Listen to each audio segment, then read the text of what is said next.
What's up, y'all? Week 2 of our single dating married series. This week we're in our second week of the topic of dating. Hopefully last week was helpful for you as you think through the reality and the wisdom of when should you date, and the fact that if you're not ready to pursue marriage, you're likely not ready to step into a relationship like dating. And as you ponder those things, I wanted to take another step and say someday you will be ready to date. Someday you'll be ready to pursue marriage.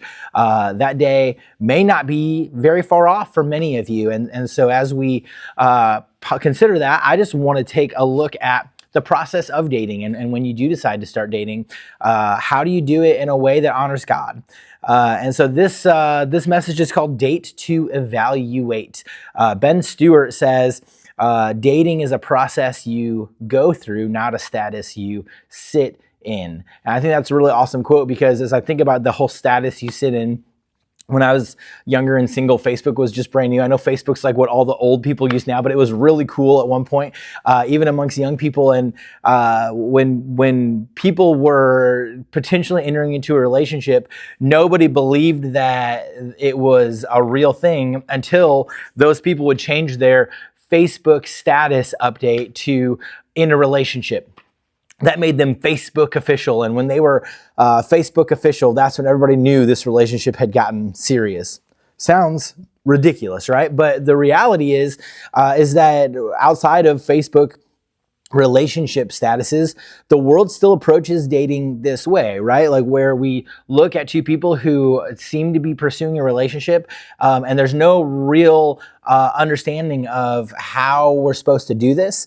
And what the world teaches us is simply that if you want to be in a relationship, you just find someone that you're attracted to, you see if they want to date you, and if they agree, now you're this like exclusive special relationship with no other thoughts or no other considerations.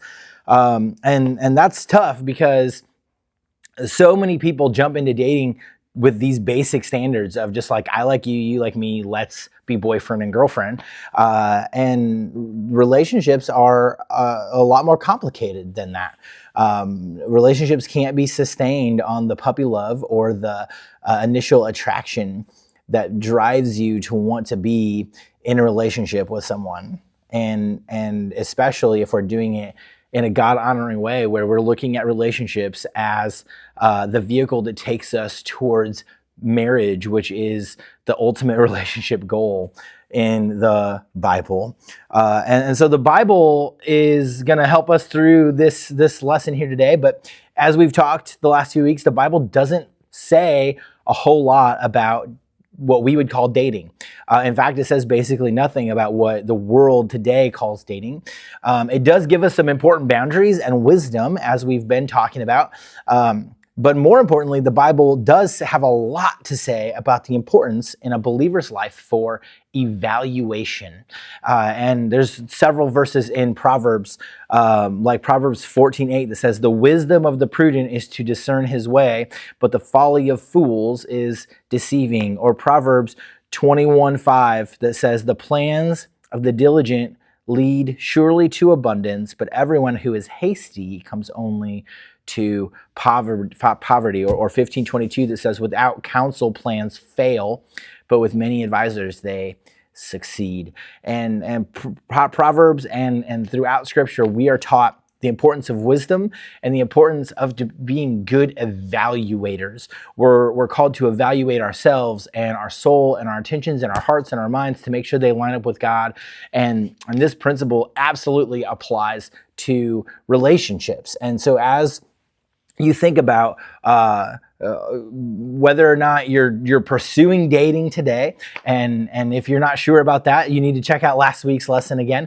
But if you're in that space, or you're hoping to be in that space sooner than later in your life, you've got to ask the questions, how do I date to evaluate? Because dating is an evaluation of yourself and that other person, and to whether or not y'all should be pursuing together marriage. And if your dating relationship's not doing that, if you've just followed these simple, superficial, worldly ideas of I like you, you like me, let's be boyfriend and girlfriend, and you're just kind of sitting in that space, what you're going to learn is that can be exciting and fun, but it's going to also lead you into things like temptation and sexual sin, and probably a series of heartbreaks in your life that hopefully you can avoid if you do things God's way. So let's dig in. The reality of our world's way of doing things is, as of 2022,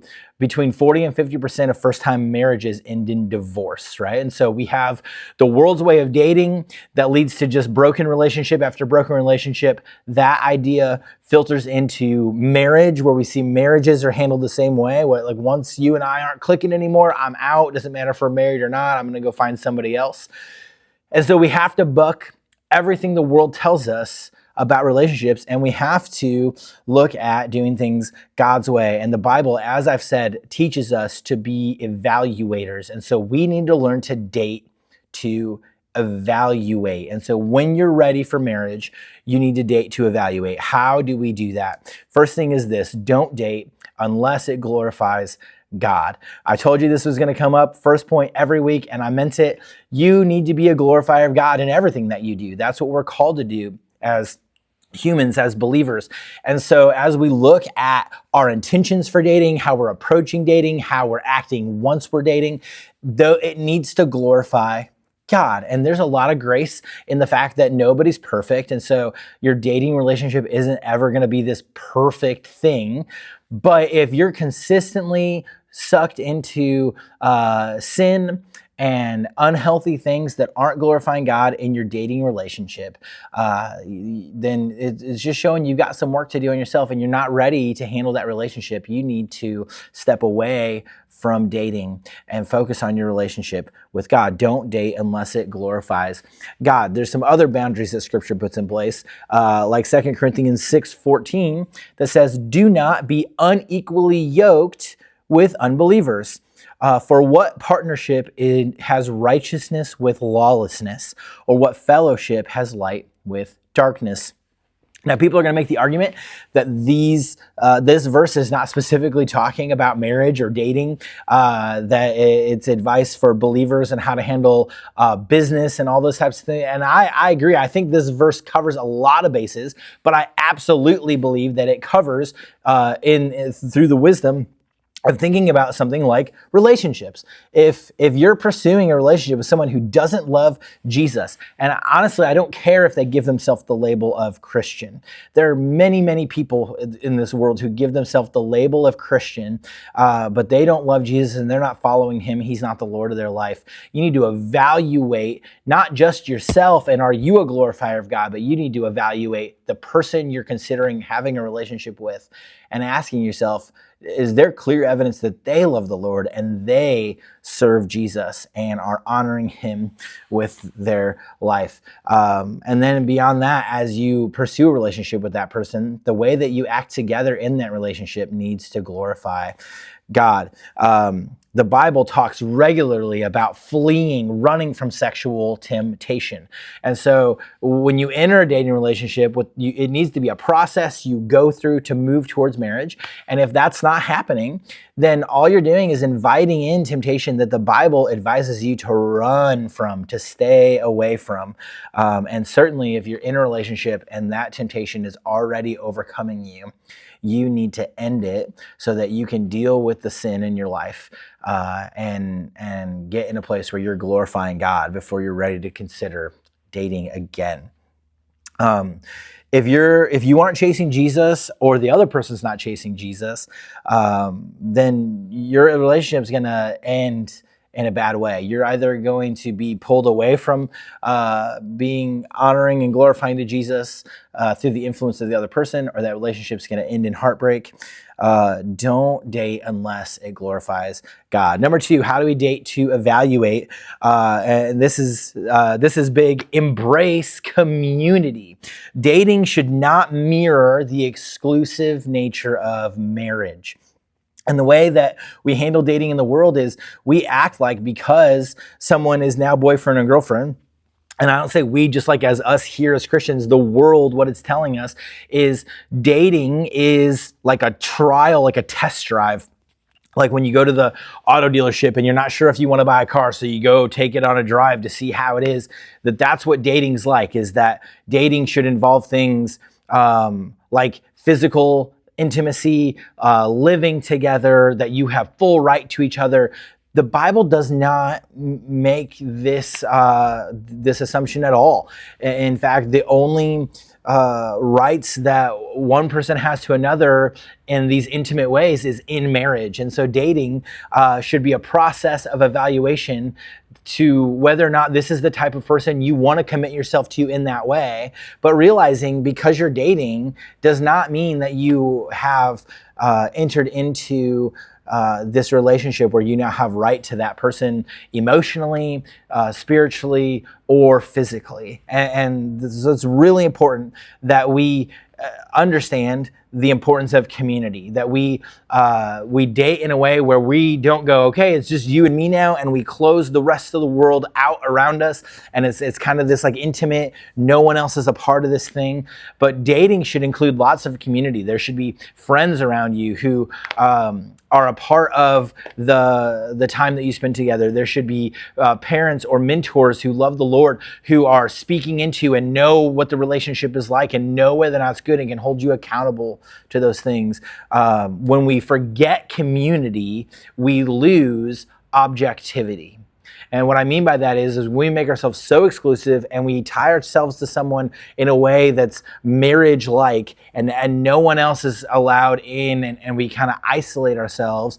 We lose the ability to be objective about the relationship and about the person, and evaluation stops. And so we need to date in the midst of community.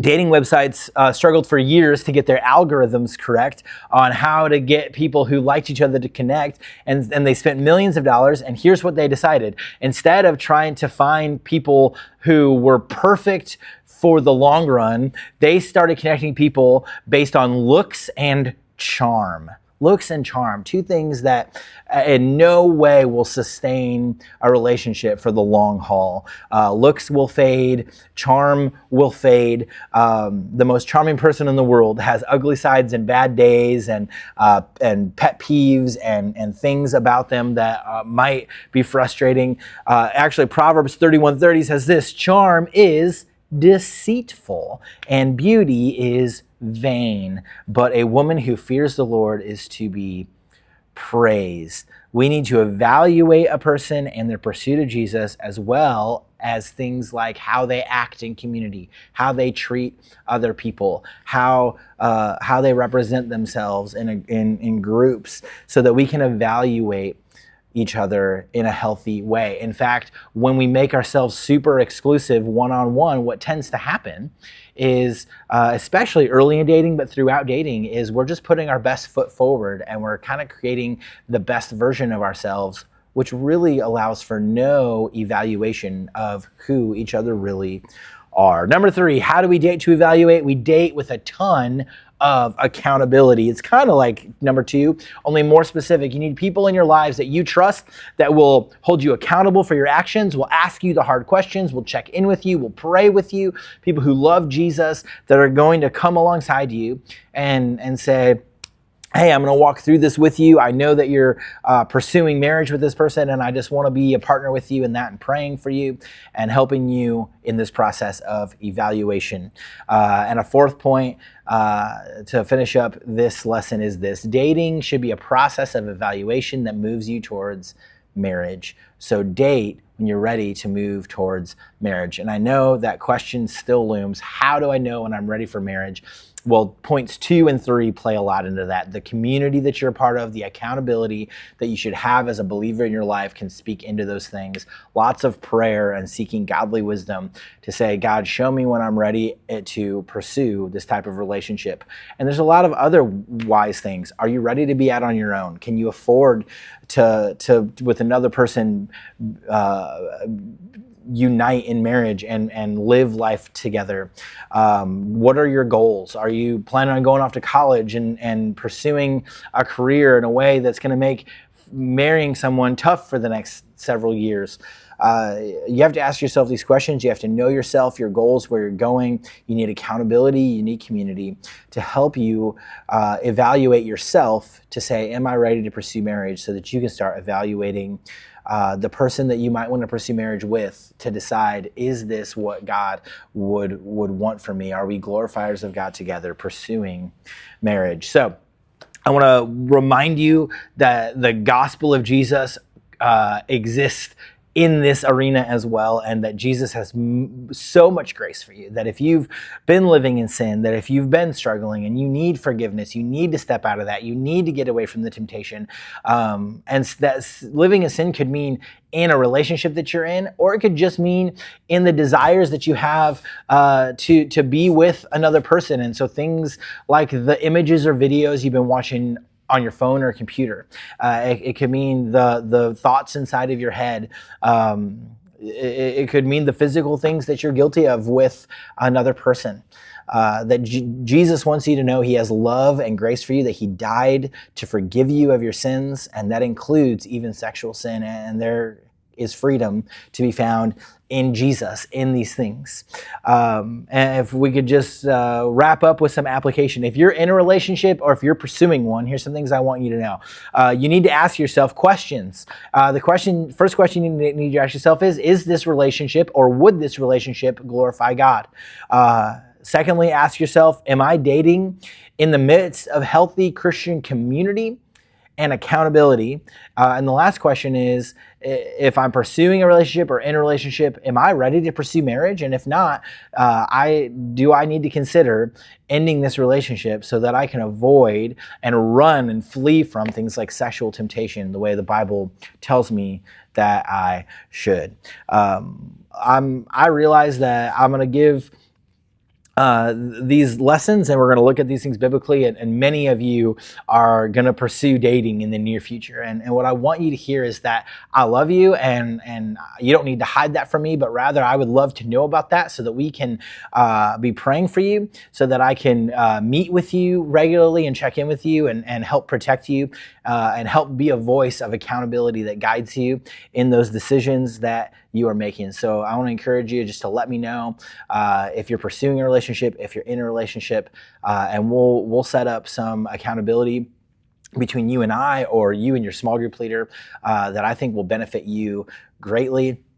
Even if you're dating in a way that, I would look at this lesson and say, I don't know about that. I just want you to know that I love you.